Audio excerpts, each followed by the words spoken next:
Hi అండి అందరికీ. అందరూ ఎలా ఉన్నారు? నేనైతే చాలా బాగున్నాను. మీరు ఎలా ఉన్నారో కమెంట్లో అయితే చెప్పండి.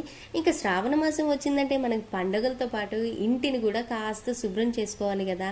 అందుకని క్లీనింగ్ అయితే స్టార్ట్ చేసేసాం. లాస్ట్ వీక్ మేము ఇంటి క్లీనింగ్ అసలు చేసుకోలేకపోయాము. ఏదో ఒక చిన్న పని అయితే ఉండిపోయి అలా పోస్ట్పోన్ చేస్తూ వచ్చాము. కానీ ఈ వీక్ మాత్రం 2 ఇంపార్టెంట్ ఒకేషన్స్ ఉన్నాయి కాబట్టి, ఒకటి రాఖీ పౌర్ణమి, అలాగే వరలక్ష్మి వ్రతం కూడా చేసుకుంటున్నాను కాబట్టి క్లీనింగ్ ప్రాసెస్ అయితే స్టార్ట్ చేశాం. అందుకే ఈసారి ఇంటిని హాఫ్గా కాకుండా వీలైనంత వరకు మొత్తం క్లీన్ చేసుకుని పండుగలకు రెడీ అవుదామని నేను మా ఆయన అయితే క్లీనింగ్ ప్రాసెస్ స్టార్ట్ చేసేసాం. ముందుగా ఎక్కడెక్కడ ఏం క్లీన్ చేయాలో ఒకసారి అయితే చూసుకున్నాం. నిజానికి క్లీనింగ్ చేయడానికి ముందు చాలా ఈజీ అనిపిస్తుంది.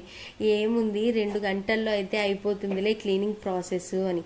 కానీ ఒక్కో షెల్ఫ్ దగ్గరికి వెళ్ళి వస్తువులు తీస్తే అమ్మో ఇక్కడ ఇన్నున్నాయా అనిపిస్తుంది.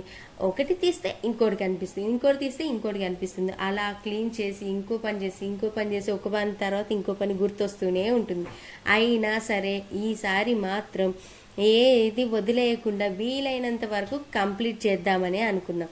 మా ఆయన కూడా నాకు హెల్ప్ చేస్తానన్నారు. సో ఇద్దరం కలిసి అయితే పనులు అయితే స్టార్ట్ చేసేసాము. చాలా ఈజీ అవుతుంది కదా. సో ఇద్దరం ఒకటేసారి క్లీన్ చేయడం స్టార్ట్ చేస్తే, సో ఒక్కరే మొత్తం క్లీన్ చేయాలంటే ఒక స్టేజ్లో అసలు ఇంట్రెస్ట్ కూడా పోతుంది.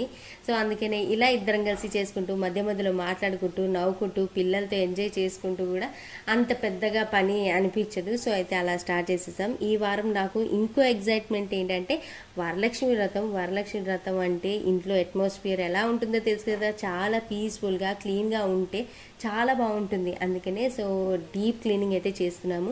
అందుకే ముందుగానే క్లీన్ చేసుకుంటే ఆ రోజు హడావిడి కొంచెం తగ్గుతుంది అనేసి మేము స్టార్ట్ చేసాము. అలాగే రాఖీ పౌర్ణం కూడా ఉంది కాబట్టి ఇంకా మా ఇంట్లో బాబు పాప కాబట్టి ఇద్దరు అన్న చెల్లెళ్ళు కాబట్టి రాఖీ కూడా కట్టించాలి. సో ఆ అట్మాస్ఫియర్ కూడా ఉంటుంది కాబట్టి స్టార్ట్ అయితే చేసాము. మనం పండగ అంటే కొత్త బట్టలు, పూజ, స్వీట్స్ ఇవన్నీ ఒక సైడు, కానీ ఇంటిని అంటే నీట్ చేసుకొని అన్నీ నీట్గా పెట్టుకొని వచ్చే సాటిస్ఫాక్షన్ మాత్రం అసలు చాలా పీస్ఫుల్గా ఉంటుంది. ఆ సాటిస్ఫాక్షనే అసలు చాలా హ్యాపీగా కూడా ఫీల్ అవుతాం మనము.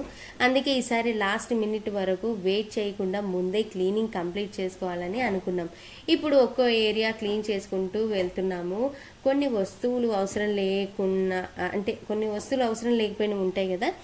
సో లేకపోయినా మనం అలాగే దాచిపెట్టుకుంటూ ఉంటాము. ఎప్పుడో ఉపయోగపడుతుందిలే అని కూడా పెట్టుకుంటుంటాం. సో అందుకే డీక్లటర్ చేసేసాము. మొత్తం అన్నెసెసరీ థింగ్స్ మొత్తం అన్నీ తీసేసాము. క్లీన్ ఉంటే కేవలం క్లీనింగ్ అంటే కొంచెం అంటే కేవలం డస్ట్ అనేదే కాదు కదా. సో మనకి అవసరం లేని క్లటర్ కూడా మొత్తం తగ్గించుకోవడం కదా అనేసి మొత్తం డీక్లటర్ చేసేసాము. ఇలా ఒక్కో పని కంప్లీట్ అవుతున్న కొద్దీ ఒక్కొక్క రూమ్లో ఫ్రెష్ ఫీలింగ్ అయితే నాకు అనిపిస్తుంది. మొదట స్టార్ట్ చేయాలంటే బద్ధకం అనిపించింది, కానీ స్టార్ట్ చేసిన తర్వాత మాత్రం ఇంకాస్త చేస్తే కూడా ఎంత నీట్గా ఉంటుందో అని కూడా అనుకున్నాను నేనైతే. అలా అనుకుంటూ కంటిన్యూ అయితే చేస్తూనే ఉన్నాము. నాకు తెలిసి మోస్ట్లీ అందరూ ఇంకా సెకండ్ వీక్లోనే చేసుకుని ఉంటారు. నేనైతే థర్డ్ వీక్ చేసుకోవాల్సి వచ్చింది.